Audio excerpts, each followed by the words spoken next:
Já estamos com quase toda a equipe aqui. Isabela entrou. Boa noite, pessoal, tudo bem? Ótimo. Olá, gente, boa noite. E aí, Gui? Tá pronto? Boa noite, pessoal. Raquel, tá pronta? Boa noite. Bom, gente, vamos começar os trabalhos de hoje. A gente tem muita coisa importante para falar. Hoje a gente dá seguimento ao nosso trabalho de falar da educação 5.0, certo? Que nada mais é do que aprofundar sobre a questão da educação. Há 15 dias atrás, a Isa abriu os trabalhos para falar sobre a evolução dos paradigmas educacionais e falar um pouco da escola. Hoje, a Raquel vai falar sobre a comunidade no mundo 5.0, as formas de consumo, relacionamento e sobre a principal, a preocupação com a educação 5.0, tá? Então, a Raquel vai mediar hoje, o Gui vai participar e depois a gente abre para as perguntas. Ou se vocês quiserem colocar as perguntas no chat, fiquem à vontade que eu vou depois fazendo as perguntas para todo mundo, tá bom? Vou pedir para vocês deixarem o áudio desligado para não dar problema na nossa conexão. E depois, se vocês quiserem abrir a câmera para a gente ver a carinha de vocês, fiquem à vontade, tá bom? Já vi que tem gente da minha equipe, já vi que tem uns rostinhos novos aí, estou bem feliz com isso. Bom, sejam muito bem-vindos, espero que essa 1 hora que a gente tem seja muito produtiva, e passo a palavra para a Raquel. Vai com tudo, Raquel. Ô, Raquel, antes de você ir com tudo, como disse a Sâmia, pessoal, eu gostaria só de falar com vocês, né, que hoje nós queremos anunciar mais um projeto do grupo Ensino que eu Gosto, né, além das nossas lives que a gente promove quinzenalmente, nós vamos, a partir de outubro, dar início a um grupo de estudos. Então, eu vou compartilhar a tela aqui rapidinho com vocês para explicar, porque nós vamos fazer o lançamento desse grupo a partir de amanhã, tá? Então, vocês estão vendo aí, né, este livro, Preparando os Professores para um Mundo em Transformação. Então, já é um título super instigante. Pelas logos ali em cima, a gente vê já que é um material super de qualidade, né? O Instituto Península, Fundação Alemã, e esse grupo de estudos esse primeiro grupo de estudos vai ser exclusivamente para nos dedicarmos ao estudo deste livro, tá? Como que ele vai funcionar? São encontros mensais, tá? Um encontro por mês, sempre às últimas segundas-feiras do mês, tá? Então, a última segunda-feira do mês sempre vai ser o nosso encontro, tá? Uma vez por mês, é um grupo gratuito, então, nós não vamos ter custo para esse grupo, e se você interessar, né, se ficou interessado em participar, é só enviar um e-mail para esse que está aí na figura, ensinaqueugosto@gmail.com. Nós 4, os participantes do grupo, né, nós vamos divulgar a partir de amanhã também nas nossas redes sociais, aí vocês terão acesso. Tá? As vagas são limitadas, então quem se interessou já pode fazer contato. Raquel, agora é com você de verdade.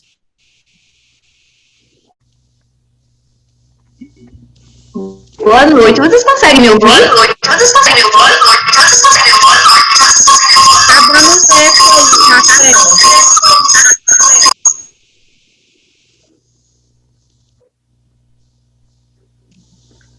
Agora deu certo? Consegue me ouvir? Sim. Tá, eu tô com problemas aqui, mas eu acho que vai dar certo. Então, boa noite a todos, né, que estão presentes. Olá, Vivi e Raquel. Nós vamos dar unidade. A nossa série live, a nossa segunda série, a nossa segunda live da série Educação 5.0. E hoje nós iremos falar sobre a Educação 5.0 e a comunidade e a sociedade. E dentro desse contexto, nós iremos falar sobre os relacionamentos no século XXI e as habilidades socioemocionais. E dentro desses relacionamentos, nós iremos falar sobre os relacionamentos com as pessoas, o relacionamento entre as pessoas, o relacionamento com o mercado de trabalho e como o século XXI, como é que tá sendo esse relacionamento no século XXI, na sociedade em que nós estamos vivendo. Bom, para começar a nossa conversa, o nosso diálogo, eu queria dizer que vocês sintam à vontade para falar, questionar, mandarem perguntas, abrirem o microfone, para que seja uma troca, que possamos ser uma troca positiva e que possamos conseguir um diálogo bacana, né? E para começar, eu quero falar, começar com a frase do Chico Science, quando ele diz: um passo à frente e você não está mais no mesmo lugar. E é sobre essas mudanças, essas transformações, esses passos, essas inovações, evoluções, significados e ressignificados em que nós temos passado como sociedade, que nós iremos conversar, que irá estar presente no nosso diálogo.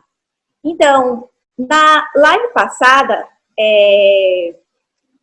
que foi com Isa e com Gui, nós tivemos um foco sobre o aluno e a criatividade. E Isabela, ela fez um breve contexto histórico, que foi bem importante, eu acho até que vale a pena falar também um pouco hoje aqui, né, para nós situarmos de como a escola e a sociedade têm se transformado juntas e como uma interfere na construção da outra, né? Nós tivemos na pré-história aquela educação mais intuitiva, mais natural. Aí, na Grécia e Roma antigas, tivemos as classes sociais, a escravidão, e aí já começa a surgir o que nós chamamos de desigualdade sociais, desigualdade por raça.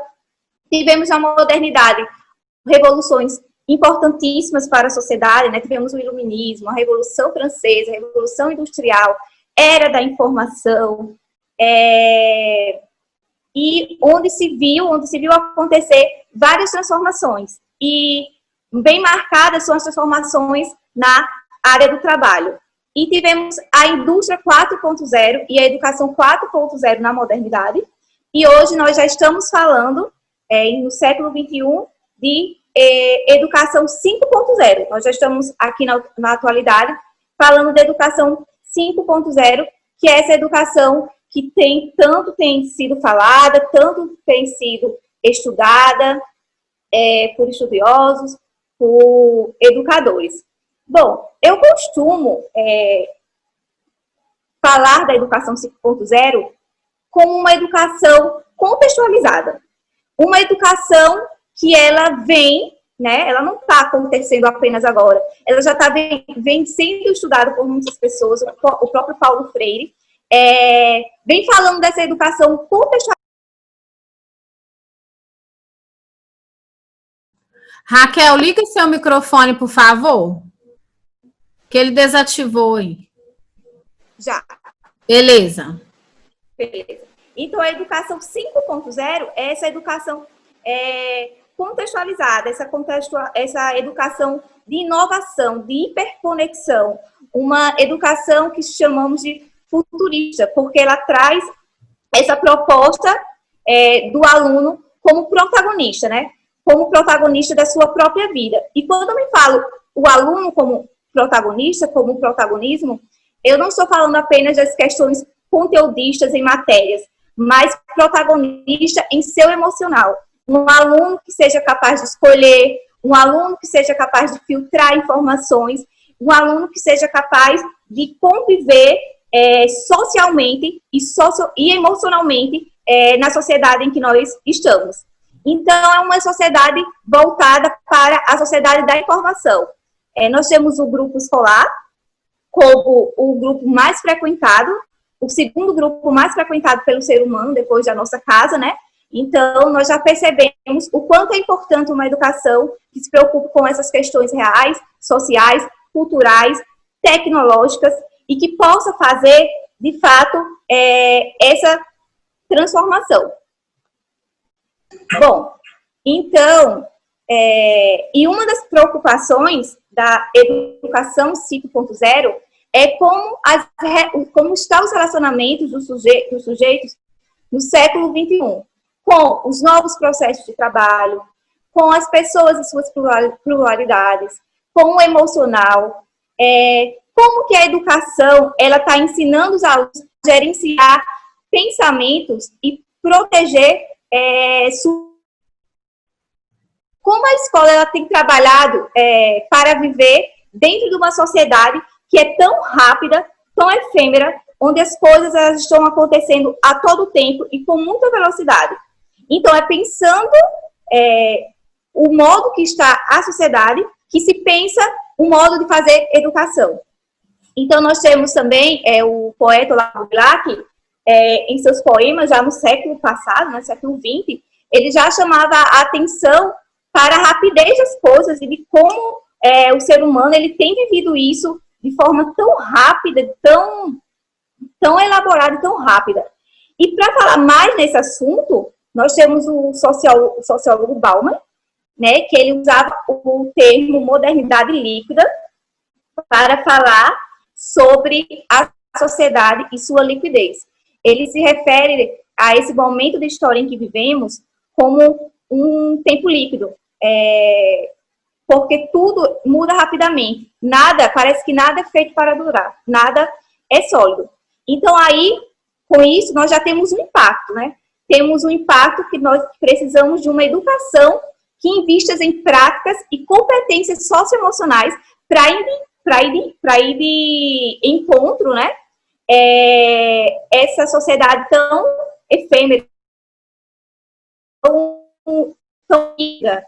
Então, nós precisamos de dados de competências emocionais que estejam voltadas a perceber isso no aluno, como a autoconsciência, o autocontrole, a consciência social, a habilidade nos relacionamentos e também tomadas de decisões. E são competências, são habilidades que a escola 5.0 ela tem buscado trabalhar quando nós falamos dentro do contexto da educação e os relacionamentos. Então, nós temos entre a sociedade e as relações, nós estamos vivendo uma sociedade de cada vez, hoje em dia nós estamos vivendo uma sociedade cada vez mais individualizada, líquida, as pessoas estão inseguras e com uma enorme generalização do medo. E isso se dá porque não está tendo preparo para esses enfrentamentos. As crianças elas não estão sendo preparadas, as comunidades não estão sendo preparadas, nós não estamos preparados para viver esse momento em que nós estamos vivendo, mesmo já com muitas informações e sabendo de tudo de como as coisas são, mesmo assim não há aquele preparo. Bauman, ele dividia a sociedade em duas comunidades. Ele dividiu em comunidade estética e ele dividiu também em comunidade fechada. A comunidade estética, ele dizia, né, que era uma comunidade criada pela indústria do entretenimento. Ela é orientada pela aparência e usa como ferramenta a sedução. A referência são o quê? São celebridades, são os influenciadores, são seguidores. Então, nós temos dentro da nossa sociedade, nós temos essa comunidade estética. E temos também a comunidade fechada, que é aquela comunidade que são de lugares de exílios voluntários, que implica ausência de compromissos, em que se pratica o distanciamento, a fuga dos sentimentos, e que há uma grande redução das possibilidades de encontros com a diferença, de enfrentamento de um desafio social, cultural. Ou seja, nós temos cada vez mais as pessoas buscando viver em bolhas e separadamente uma das outras. E por isso é importante pensar, dentro da educação 5.0 e de toda a proposta que ela traz, de propostas colaborativas e de uma inteligência emocional, que deve ser prioridade. É a educação que enxerga o aluno por inteiro, né? Tira da escola daquela posição de lugar fechado, de muros, e presta atenção no todo. E presta atenção no todo. Então, assim, né, nesse contexto, né, nós temos as tecnologias, as inteligências artificiais e tantas outras coisas que, se nós tivermos pessoas preparadas, alunos preparados, sujeitos preparados, essas tecnologias, essas inteligências artificiais e tantas outras coisas, elas podem contribuir cada vez mais para a evolução da sociedade, para a evolução do ser humano, como o eu, o emocional. E eu vi uma palestra, que eu não vou lembrar agora como chama o nome do palestrante, mas ele mostrava um vídeo, e nesse vídeo tinha um menino que ele estava lendo um livro e ele viu a palavra fúlgido, né? Leu a palavra fúlgido e ele não sabia do significado da palavra fúlgido. Então, o que ele fez? Ele foi até o quarto, perguntou ao irmão jogando videogame, muito ocupado, não disse a ele o que significava a palavra fúlgido. Ele continuou, foi perguntar à sua mãe. Quando ele perguntou à mãe, a mãe estava no jardim, jogou, deliberou para o avô falar o que seria fúlgido para ele. E o que aconteceu é que quando ele perguntou, vô, o que é fúlgido? O avô estava ao lado da neta dele, que estava com o iPad, e imediatamente a menina, 5 anos, automaticamente, como já está em todas as crianças, automático, ela perguntou, Google, o que é fúlgido? E aí o Google deu feedback para ela, né? Ela teve um feedback de uma inteligência artificial, mostrou para o avô pegou aquele feedback e falou para o neto, fúlgido é algo que brilha, algo brilhoso. Só que além de falar nisso, né, no vídeo mostra que ele acrescentou, ele atribuiu significado, sentido e valor. Ele disse, fúlgido é algo que brilha, é assim, algo como você. Então, aquela informação que veio de uma inteligência artificial chegou no avô, né, com um conhecimento, com a inteligência, e o avô atribuiu conhecimento, atribuiu consciência, atribuiu vida, atribuiu sentido para aquela informação, atribuiu alma. Então, eu acho que este é o caminho, né? Ele recebeu uma resposta de uma inteligência artificial e demos o conhecimento, demos o significado, demos o contexto. Então, aquela informação já não é algo vazia para o aluno, para a criança, ou para quem escuta, ou para quem aprende. É algo com sentido, com consciência. Ganhou um valor narrativo. E hoje as coisas já estão tão evoluídas, e nós precisamos tanto acompanhar, enquanto educação, essa evolução, que nós já temos psicólogos para essas máquinas, para essas inteligências artificiais. Imagina só, psicólogos que conversam com máquinas com maneiras de aprimorar essas inteligências. Então, a escola ela não pode ficar à parte, porque a escola, eu penso a escola como um todo, né? A escola ela é o centro. Tem uma metáfora de Salvador Dalí, que diz que quando ele era criança, ele pegou uma pedrinha e sempre andava com aquela pedra e tudo que ele via, que ele achava interessante, ele girava a pedra de um modo que ele conseguisse ver, enxergar os vários ângulos, modos e visões que pudessem ser oferecidas. E eu acho que a escola é este lugar, né, esse espaço que transforma, que valoriza todos os ângulos, os múltiplos e tantos talentos. Bom, e com toda essa evolução, muitas coisas têm mudado e o mercado de trabalho, né, é uma dessas mudanças, que tem mudado muito. porque não se espera mais do sujeito social apenas aqueles trabalhos formais que nós tínhamos. Há vários outros trabalhos e há várias outras maneiras de trabalhar, né? Se espera pessoas que interajam, pessoas que inovem, pessoas que questionem, que critiquem. E a pergunta é, né? Como esperar essas ações de escolas que ainda trabalham de maneira em fileiras, né? Como esperar sujeitos que se posicionem dentro de escolas apenas conteudistas, onde as pessoas não se olham, não se enxergam. Mesmo que nós tenhamos tantas necessidades de entender as máquinas, de entender esse mundo tecnológico, há uma necessidade maior, cada vez mais, de entender de gente, né? De entender de humanidade, de entender de pessoas.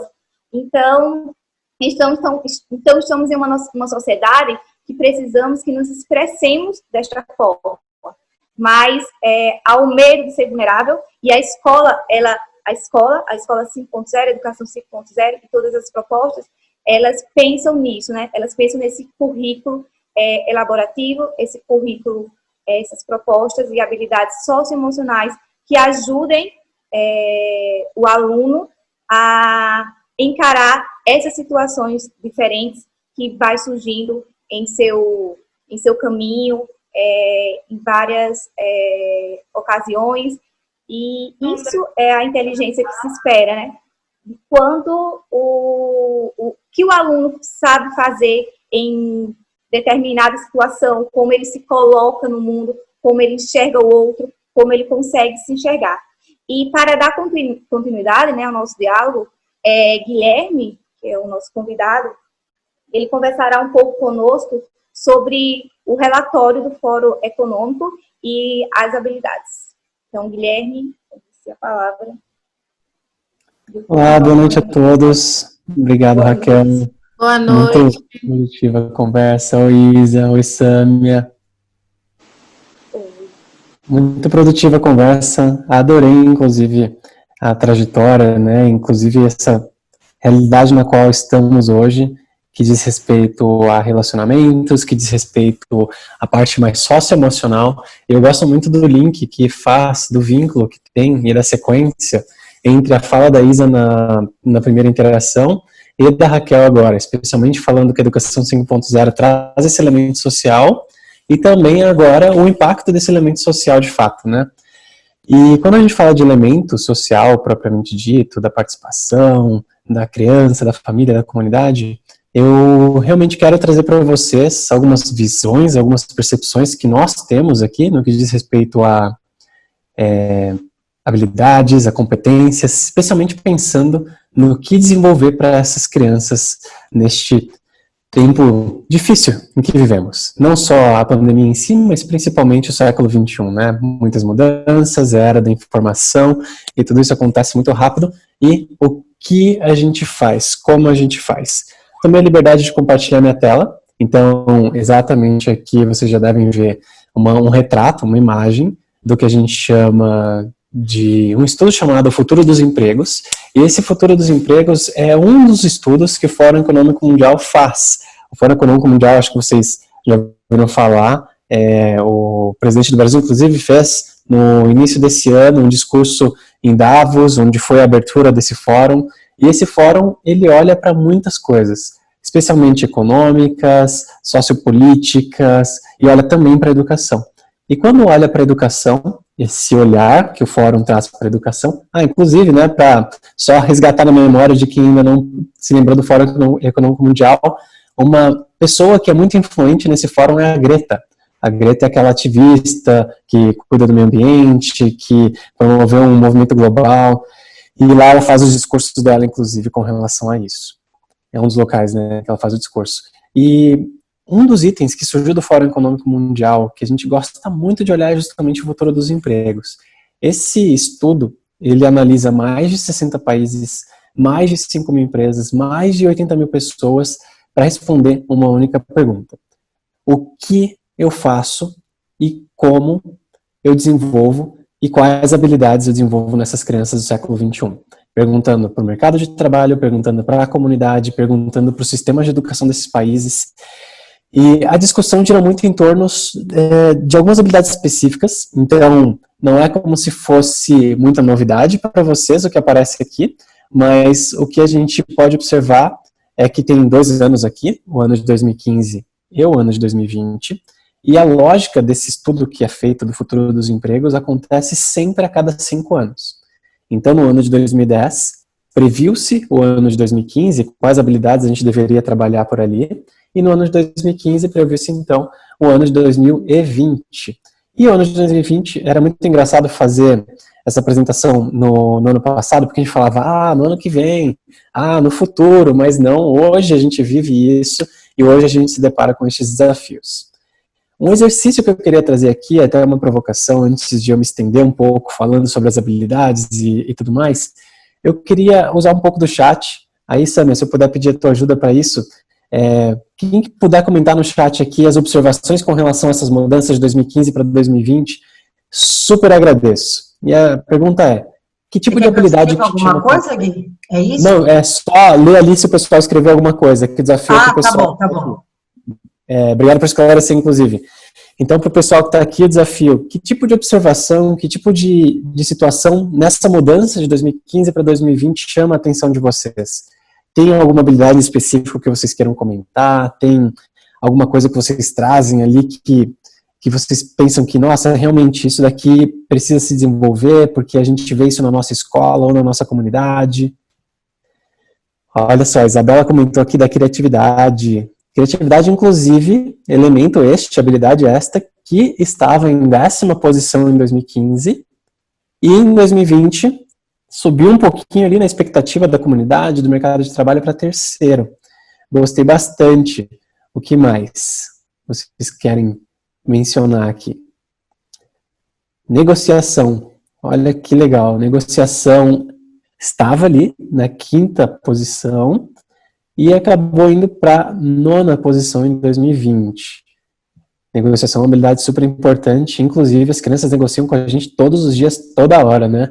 Toda hora é ficar mais um pouquinho jogando videogame, toda hora é ficar mais um pouquinho dormindo, toda hora é negociação, e eles mandam bem nisso. A Adriana trouxe aqui inteligência emocional e uma ressalva. Não estava presente inteligência emocional em 2015. Muito bem observado. Inclusive, a gente tem mais de um elemento, né, que não estava em 2015 e que aparece em 2020 como uma expectativa. E o contrário também, elementos que estavam em 2015 e não estão em 2020.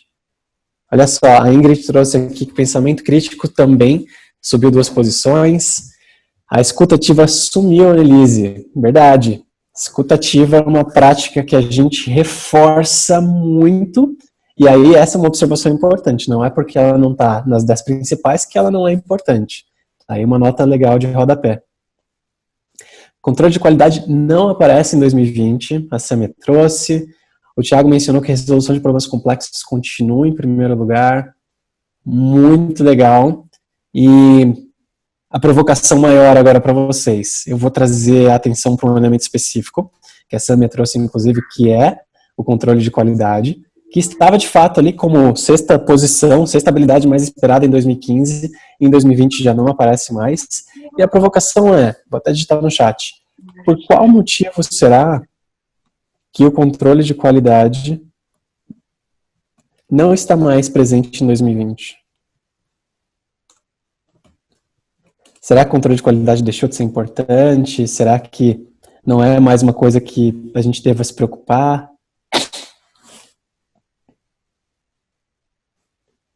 A Nerise já se adiantou ali, ó. Interessante a questão do controle de qualidade porque é algo padronizado.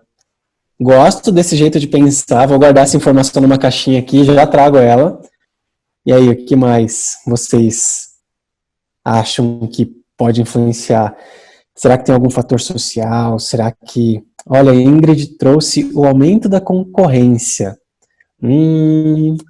Tem muito a discutir sobre esse assunto. Inclusive, se você puder elaborar um pouquinho sobre essa perspectiva do aumento de concorrência, estou curioso aqui para saber.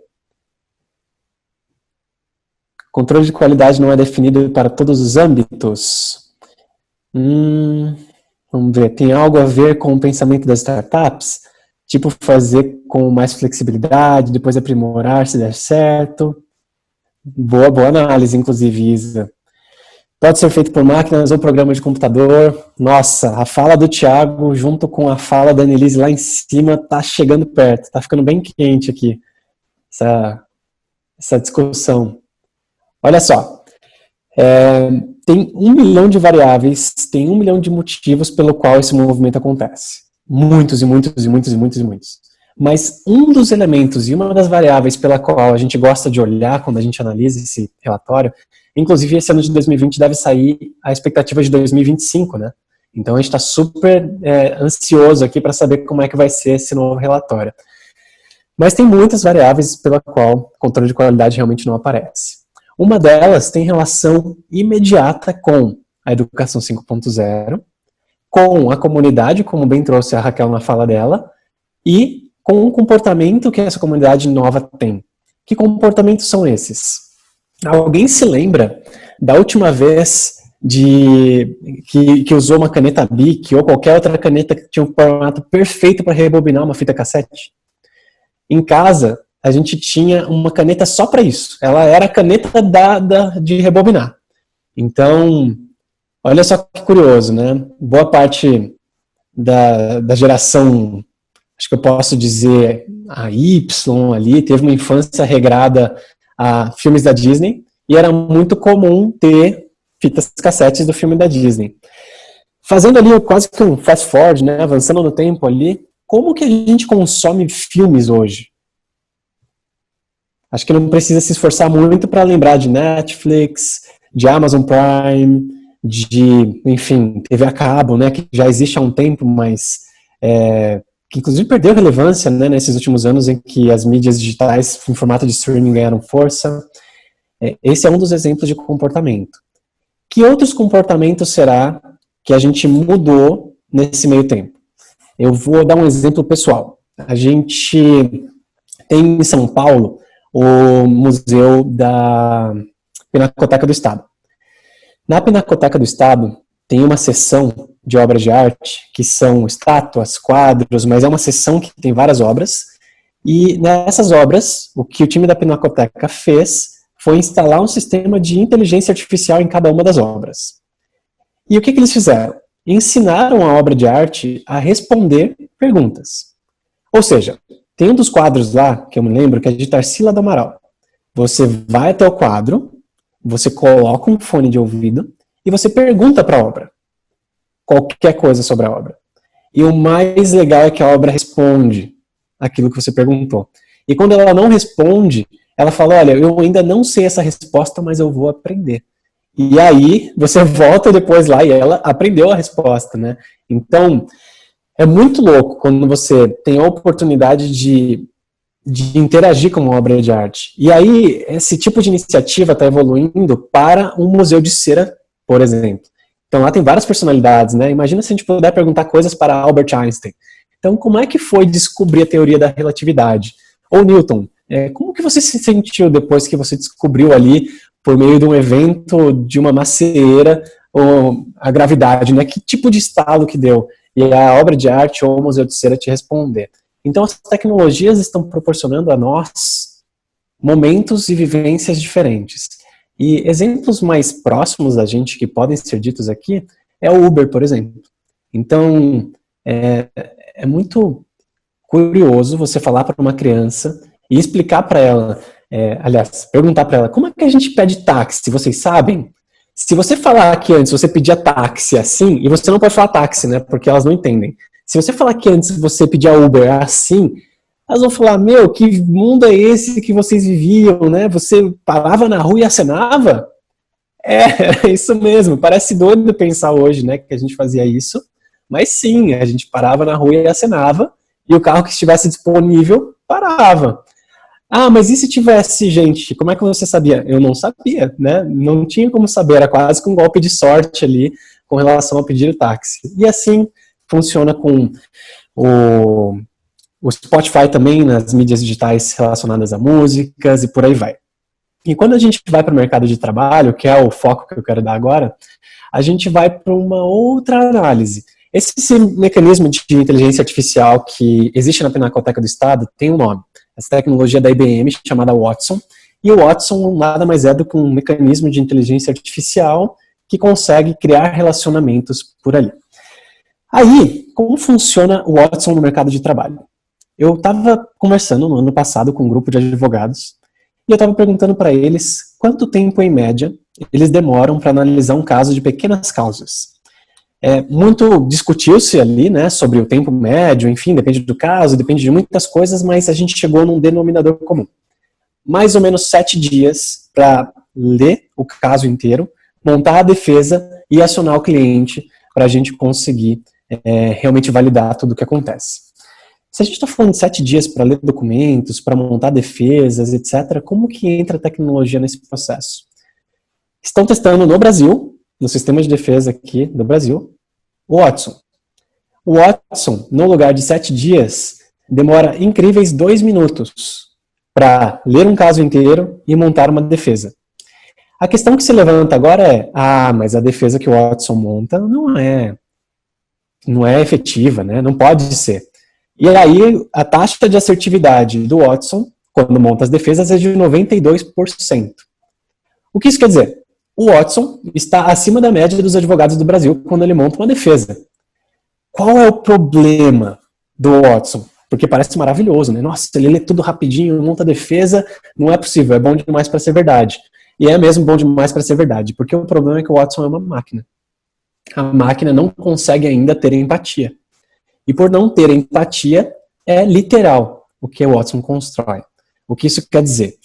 O Watson não consegue se colocar no lugar de uma mãe de família que de repente sofreu abusos psicológicos e entender que talvez ela queira que o pai da filha veja o filho. Lê o caso, monta a defesa. Se tem algum tipo de violência doméstica, o Watson cria a defesa já direcionando para a prisão. Porque é isso que acontece, de acordo com a lei. Só que às vezes a mãe fala, não, eu ainda quero que veja ali 15 dias, não sei. Esse lado humano, esse lado de realmente se colocar no lugar da pessoa e perguntar, as tecnologias ainda não têm. Então qual é o papel do advogado cada vez mais? De usar essas tecnologias para realmente dar agilidade para o processo, e quando você pega o caso pronto, você torna aquilo humano. E você conversa com o cliente, é isso que você quer? É isso que eu quero. Perfeito, então a gente vai conduzir desse jeito, assim, assim, assado, tudo bem, e vamos. Mas olha só como as tecnologias têm mudado. E quando a gente olha para a qualidade especificamente, a gente olha muito para a indústria automotiva, principalmente. Antes, a gente tinha um monte de gente nas indústrias automotivas construindo carros. Um monte. Era muito normal a gente ouvir falar, porque a Chevrolet tem 70 mil funcionários, porque a Fiat tem 150 mil pessoas nas fábricas. Como é que funciona hoje uma fábrica de um carro, né? A gente tem uns movimentos ali nos anos 2000 com a Toyota fazendo toyotismo, fazendo just in time, fazendo uma série de movimentos para agilizar, e isso já reduziu drasticamente o tanto de pessoas nos processos. E vamos falar de Amazon. Imagina como funcionava antes aqueles estoques gigantescos, né, de empresas que vendem para varejo e como funciona hoje. Quantas pessoas eu preciso hoje para responder um pedido e para separar um cubinho mágico que alguém comprou? Quantas pessoas eu preciso para fazer hoje? Antes, para achar o cubinho mágico, nossa, imagina, ver lá em qual categoria que estava, separado por letra alfabética. Hoje a gente precisa de um total de 0 pessoas para achar o cubinho mágico, porque tem uma máquina que sabe onde o cubinho mágico está, ela vai até lá, pega o cubinho mágico, devolve para a pessoa, às vezes a pessoa embala, muitas vezes uma máquina já embala, e a pessoa só coloca lá, ok, tá o cubo mágico aqui, vai para destino tal, imprime etiqueta, cola, tá pronto. Quando a gente olha para controle de qualidade, a gente olha muito para tempos modernos, né? A gente olha muito para alienação do trabalho, para processos repetitivos e facilmente reproduzidos e replicáveis. Quando a gente fala de economia criativa, dessa nova sociedade, dessa nova comunidade que a gente vive, o padrão já não tem mais tanto espaço como tinha antes. A gente está na contramão, né? A economia criativa pensa justamente na personalização das coisas. Hoje, quando você vai comprar uma coisa, você já pensa aquilo de alguma maneira personalizada para você. A gente personaliza hoje camisetas, personaliza tênis, personaliza computadores, personaliza carros, a gente personaliza muita coisa. Então, não é que o controle de qualidade deixou de existir, pelo contrário. Hoje eu estou sentado numa cadeira aqui para falar com vocês. Quando eu sento na cadeira, o mínimo que eu espero da cadeira é que ela não quebre. Então, o controle de qualidade, para mim, é efetivo ali e tem que existir. No entanto, o que se espera dos seres humanos não é mais garantir que essa qualidade exista, porque as máquinas garantem isso. A gente espera que os humanos sejam cada vez mais pensantes em uma sociedade pensante. E por isso, não à toa, controle de qualidade passa a ser responsabilidade de máquinas e de processos replicáveis, e a questão humana espera que seja mais humana. Como, por exemplo, com inteligência emocional, como, por exemplo, flexibilidade cognitiva, que é um ponto que a gente acabou não pontuando aqui na nossa conversa. E a Annelise falou que até esse é o nosso diferencial, e eu concordo. Essa é talvez a única coisa que diferencia ali os humanos das máquinas, por enquanto, né? É a consciência e o fato de a gente poder realmente ter essa questão emocional desenvolvida. E quando a gente fala disso, a gente fala de flexibilidade cognitiva, aprender a aprender. Isso as máquinas ainda têm, né? O exemplo da Pinacoteca já é um exemplo claro, mas as máquinas, elas são tão inteligentes quanto quem programou elas. Elas não conseguem se desenvolver por conta própria ainda. Ela aprende muita coisa, mas sempre de acordo com o que o programa permite ela aprender. O ser humano, ao contrário, igual a Samia colocou no chat, é um ser criativo. E a criatividade é uma habilidade que pode ser desenvolvida e pode ser trabalhada. E até um exercício que a gente fez na última conversa foi, vamos imaginar agora, tem um feriado, né, do dia 12, pensem o que vocês querem fazer com calma no feriado. Só pelo fato de vocês terem imaginado, vocês já estão sendo criativos, e isso basta. Então, se a criatividade é uma habilidade humana, é isso que a gente, enquanto mercado de trabalho, enquanto sociedade e comunidade, está realmente esperando o desenvolvimento dessas crianças. Que elas cheguem no mercado de trabalho mais humanas, que elas cheguem no mercado de trabalho criativas e que elas cheguem no mercado de trabalho respondendo bem a essas questões, esses estímulos que a sociedade imprime hoje, igual a Raquel trouxe. Parece que as coisas hoje são feitas para não durar, né? E realmente, parece. E as coisas estão mudando muito rápido. Como é que fica a nossa cabeça nesse meio todo, né? Em março a gente estava presencial, veio a pandemia, a gente achou que ia durar 15 dias, durou aí 9 meses, sei lá quanto tempo vai durar mais. Como que fica a nossa cabeça? Será que a pandemia trouxe problemas? Muitos. Será que pessoas pensaram em soluções? Muitas soluções. E é para isso que existe hoje essa análise. A gente espera que as pessoas sejam cada vez mais criativas, sejam cada vez mais humanas. E era esse o ponto de inflexão que eu queria trazer aqui entre a fala da Raquel e essas habilidades que a gente precisa desenvolver. Perfeito, Guilherme. E essa sua fala final, falando da pandemia, foi o que eu falei hoje e que eu venho dizendo no meu trabalho. Porque a Chloe é uma plataforma tecnológica de aprendizagem ativa. E, por incrível que pareça, ela veio para o Brasil ano passado, mas para esse ano ela está fazendo total diferença. E uma das minhas falas é a seguinte, a gente valoriza muito a questão do professor, a interação do professor com o aluno. Porém, houve uma inversão de lugares, que a gente já comentou sobre isso e a gente vai falar isso na minha fala na última etapa. Mas tem uma coisa que é importante falar hoje, que por mais que a gente tenha ferramentas tecnológicas, por mais que a gente tenha as máquinas, por mais que a gente tenha muitas coisas, o professor, ele só mudou de lugar. Ele não perdeu a importância que ele tem dentro de uma sala de aula como professor. Então, por exemplo, o que eu falo é que o aluno acaba sendo protagonista do seu aprendizado, mas o professor acaba sendo mediador, e sem o professor, a plataforma não vai funcionar. Sem o professor, a plataforma é estática, ela não funciona. E os alunos não sabem o que fazer sem orientação. Eles podem até tentar, eles podem até conseguir, porque a geração é muito esperta, mas o professor, ele precisa estar lá para fazer esse meio de campo ainda. Então, inclusive, Sâmia, posso fazer um parênteses na tua fala? É mais um exercício com o pessoal que está aqui. Manda! A tua fala ela é fundamental, porque assim como o advogado não vai ser substituído pela tecnologia, o professor também não vai.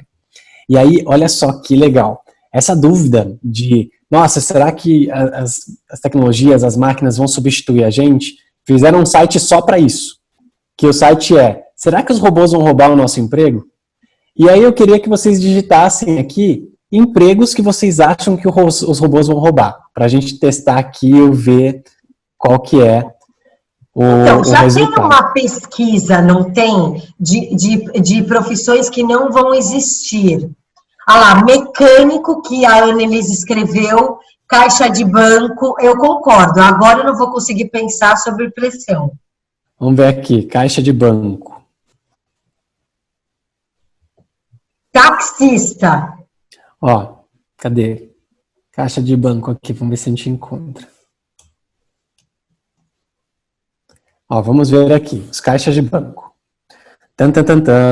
97% de chance dos robôs roubarem o emprego. Eu também acho, porque já tem como fala lá, os caixas eletrônicos que já fazem muita coisa. Vamos ver aqui o taxi driver. Ó, motorista de táxi ou taxista e chofer. 89% de chance. Vê mecânico. Mecânico. Vamos ver se ele tem aqui. Guilherme, tem mecânico o pessoal está pedindo para ver aqui também secretário e psicólogo. Opa, vamos ver. Não, gente, eu preciso de psicólogo até o meu velório. Claro que vai existir. O mecânico de carro em si, ele não trouxe uma categoria, mas ele trouxe mecânicos que cuidam reparando portas. Consertando portas, 91%. Secretário. Tiago, pelo amor de Deus, eu preciso de psicólogo. Eu faço há mais de 10 anos terapia. Vejamos aqui. Secretárias, assistentes administrativos, exceto médicos, legais, vamos ver. 96% de chance do robô roubar o emprego dessa pessoa. Ai, Guilherme, isso é assustador. Fala uma você, Guilherme. Não, calma aí que eu quero ver. Vamos ver se tem psicólogo aqui. 0,4% de chance. Tá vendo, Tiago? Eu continuo precisando de ajuda o resto da vida. Isso aí, esperar. Eu preciso de empatia. Tem uma aqui que eu quero ver. Falando comigo, né? Professor, vejamos aqui. Aí é só eu que vejo. 1%. É óbvio, gente. Reforçando ali a fala da Sâmia. Printa essa tela. Pera que eu vou printar. Volta, Gui. Volta que eu vou printar. Perfeito. Pronto, foi. Era esse parênteses que eu queria trazer, para reforçar justamente, Sâmia, a tua fala.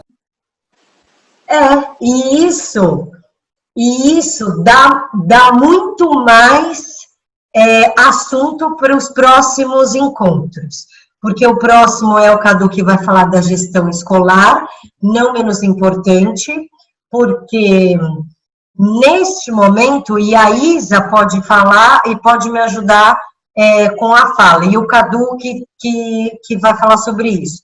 A gestão escolar, ela precisa mudar e ela precisa entender que essa mudança é necessária para que os alunos se mantenham na escola. Porque, por exemplo, ainda falando do meu trabalho, eu tive uma escola essa semana que a pessoa com quem eu falei disse que os pais não querem saber de tecnologia, eles querem livro, caderno e papel. E aí eu falei para a pessoa, eu falei assim, a gente pode intervir, a gente pode fazer encontro com os pais e falar que precisamos de uma plataforma de aprendizagem, de uma plataforma tecnológica. Aí a pessoa disse para mim, pois é, mas aqui o público é bem restrito e é difícil convencê-los. Mas isso é uma realidade em alguns lugares, sim, Sâmia. Por quê? Isso vem até de uma questão cultural, né? Como os pais aprenderam? Eles aprenderam apenas com professores livros e papel. Concordo. Como que a tecnologia começou a entrar na vida deles? Através do lúdico, né? Através de salas de bate-papo, nesse viés. Então, o que é mais forte na cabeça desses pais, né? Para o estudo, eu vou usar os livros e consultar os professores, e para eu me divertir, eu vou usar a tecnologia. Então, cabe à escola mostrar, e eu acho que o momento disso com essa pandemia, foi o que aconteceu, mostrar que a tecnologia, ela deve ser usada para produção de conhecimento, produção de conteúdo, para crescimento pessoal, para estudar. Porque o grande choque que as famílias tiveram com a tecnologia foi: meu filho está muito tempo na tela, por causa das aulas online, né? E aí, o que vem, que resposta que eu dou a isso? Eu não vejo problema no tempo de tela. Acontece que eu vejo problema no que ele está fazendo na frente da tela. Ele é uma pessoa passiva, um adolescente passivo, que está ali apenas olhando e tudo. Realmente, aí eu concordo, péssimo. Não vai agregar nada para ele. Agora, ele está criando, ele está aprendendo, né? Ele está gastando tempo criativo, né? Em produção criativa na tela. Então, eu tenho que falar: pais, não há problema nenhum nisso. Isso é benéfico. Exatamente. Então, cabe a nós tentar mudar essa crença que os pais têm em cima da tecnologia, né? Então, esse é um trabalho aí que tem que aproveitar o momento para mostrar que é diferente. Eu acredito que há realmente essa resistência cultural com a tecnologia vinda dos pais, vinda de alguns grupos, e que é preciso, por isso que é preciso a escola ela se colocar diante disso como um meio, como um lugar onde eles possam encontrar essa tecnologia como um recurso que ajudem eles a crescerem, a aprenderem, a facilitarem algumas atividades, né? Que usem a tecnologia a favor, para contribuir mesmo. E só colocando uma parte, que é uma coisa que talvez a gente na próxima parte da nossa live a gente vai discutir, né, na próxima live, exatamente, eu acho que é muito mais uma mudança de postura do que uma mudança, porque a tecnologia em si, você pode usar a tecnologia que você quiser. Se você não tiver a mudança de postura, ou seja, você entender que a gestão ela tem que ser feita de uma forma a otimizar o processo, a você criar uma gestão de processo, isso é uma coisa que efetivamente é uma coisa que tem que mudar culturalmente dentro da escola. A escola tem que entender que a escola ela passa por um viés administrativo, e esse viés administrativo ele tem que existir uma gestão daquele processo. Esse processo tem que ser otimizado. Então, assim, a tecnologia ela entra exatamente para isso. Agora, se a escola for uma escola desorganizada, ela vai ser uma escola desorganizada com ou sem tecnologia. Não adianta de nada. Foi exatamente o que a Raquel falou. A tecnologia é uma ferramenta. É o ferramental que eu tenho para atingir um objetivo. Só que esse meu objetivo ele tem que estar delineado. Ele tem que estar no meu horizonte. Então, eu acho que a primeira coisa que essa gestão escolar, essa nova gestão escolar, ela preza, é exatamente que a escola entre dentro dessa lógica de uma gestão de processo, da gestão do processo escolar, das rotinas escolares. Mas isso a gente vai discutir na nossa próxima live, eu não quero fazer spoiler, não. Inclusive com o viés pedagógico, né? A função social da escola é desenvolver um ser humano, e como é que organiza tudo isso? Tá aí o trade-off mais interessante do século XXI. Exatamente. A Annelise comentou aqui, né, que a geração também está começando a ver mudanças, porque eles estão vendo os pais trabalhando com a tecnologia, né, e estudando também. E aí eles vão mudando também a visão que eles têm, né, da tecnologia, e vão vendo que aquilo é uma ferramenta boa para se alcançar os outros, para crescer. Então, isso é interessante, né? Porque realmente os filhos, principalmente de professores, estão vendo muito isso, mas não só professores, né? todas as áreas que estão aí offline, que estão trabalhando online, né, home office, estão vendo muito os adultos trabalhando, né? E ela fez outro comentário aqui, que nós nunca mais vamos poder pedir para o aluno guardar o celular para assistir a aula presencial. Interessante que esse sempre foi o meu pensamento, desde há mais de 10 anos atrás.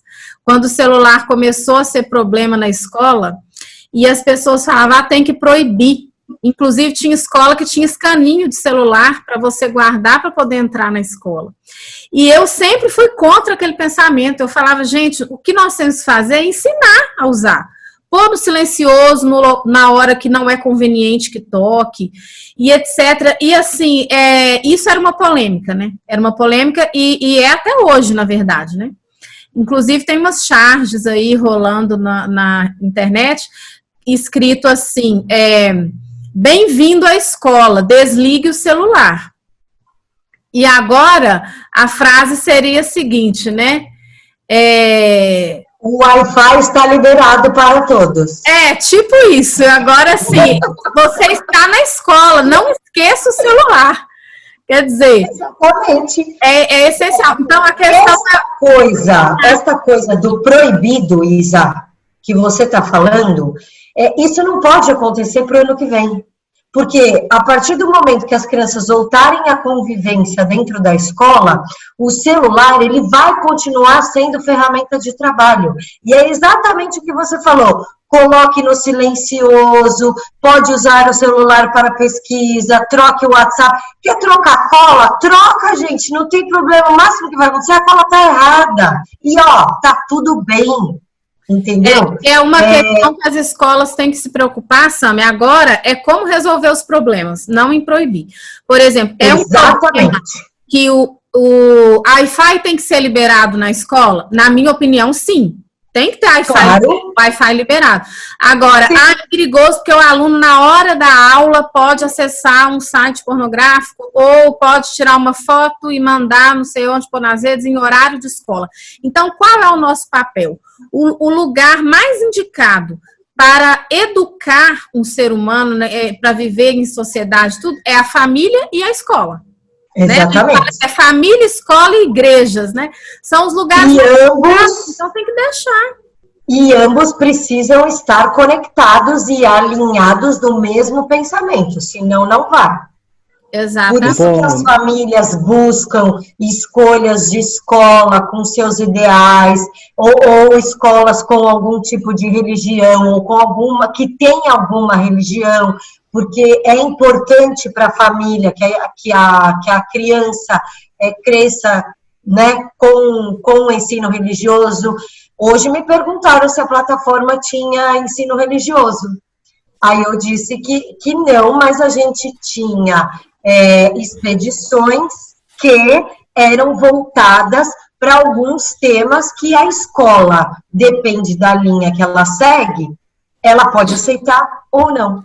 Mas essa questão de tecnologia em sala de aula, ela tem inclusive um olhar que requer muita atenção, porque do nosso lado, na Se Junta, quando a gente desenha os projetos, a gente tem as possibilidades todas nas mãos, inclusive a possibilidade de garantir, por qualquer meio que seja, que o aluno não acesse conteúdo adulto ou conteúdo violento.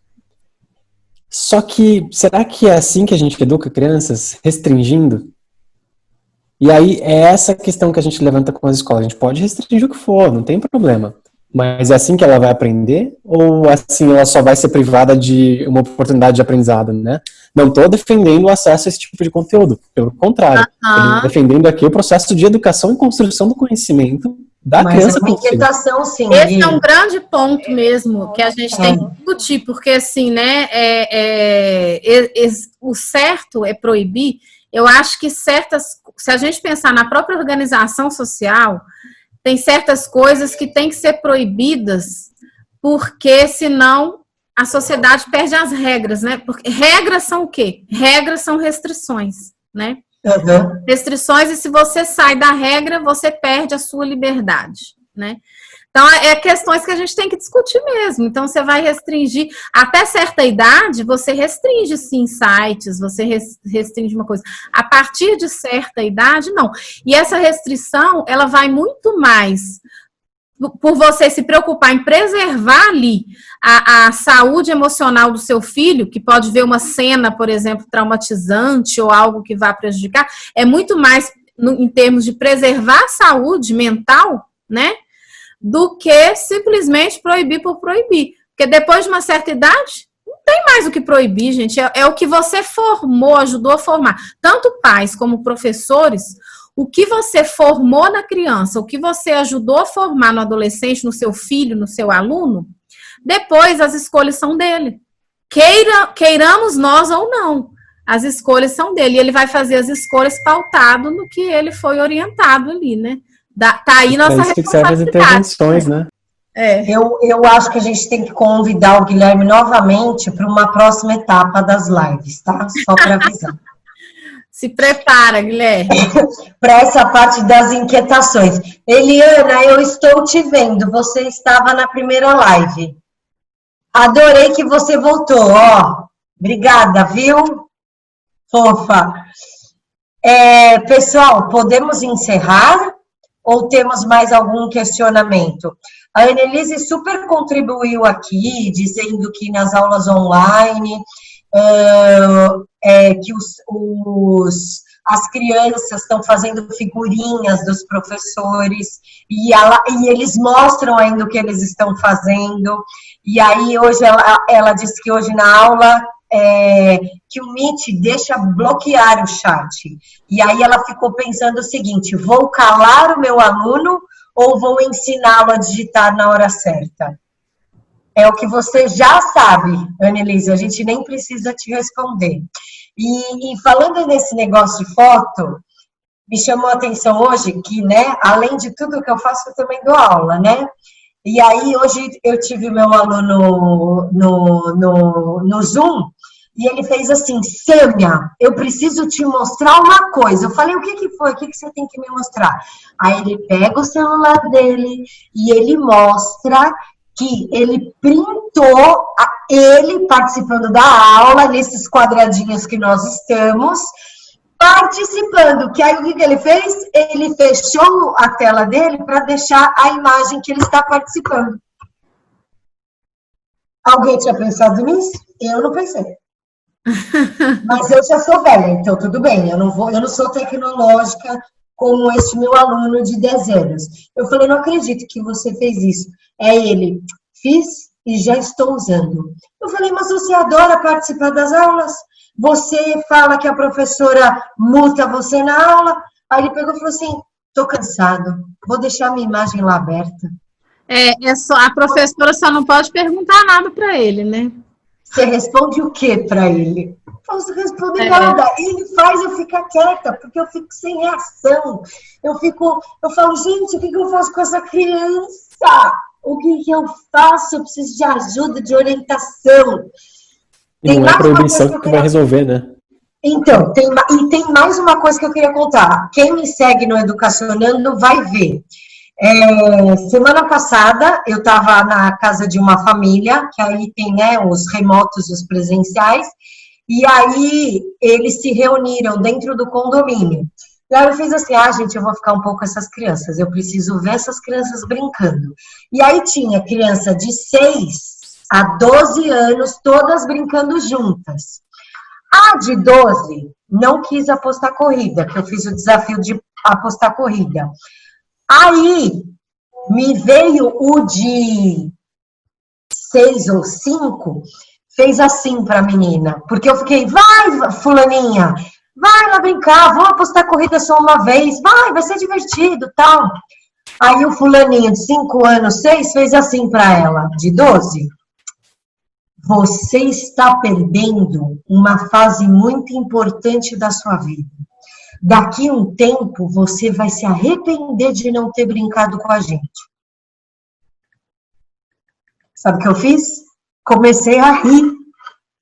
Porque eu queria ter gravado aquele cidadão que tem menos de 1 metro falando. E aí, eu falo para vocês, gente, eles precisam disso. Mas a gente também precisou de uma pandemia para mostrar o quanto o professor é importante. E eu vou parar de falar agora, porque a gente precisa encerrar. Pessoal, então vamos, né, vamos encerrar, se deixar a gente fica até tarde, né? Mas vamos aí, em respeito a vocês, né? Só passamos um pouquinho, alguns minutinhos. Mas muito obrigada pela presença. Raquel, muito obrigada pela sua contribuição com o grupo. Obrigada a todos. Obrigada. Guilherme também, muita gratidão. E aos que estão conosco, né? Não se esqueçam que agora o grupo de estudos nós vamos divulgar nas nossas redes sociais. E daqui a 15 dias vai ser, que dia, Cadu? Que o Cadu vai continuar para nós essa série de lives. Lembrando que são 4 lives, hoje foi a segunda. 7 de outubro? 7 de outubro. Isso, 7 de outubro, estamos aí com a terceira live da série. Pessoal, boa noite para vocês.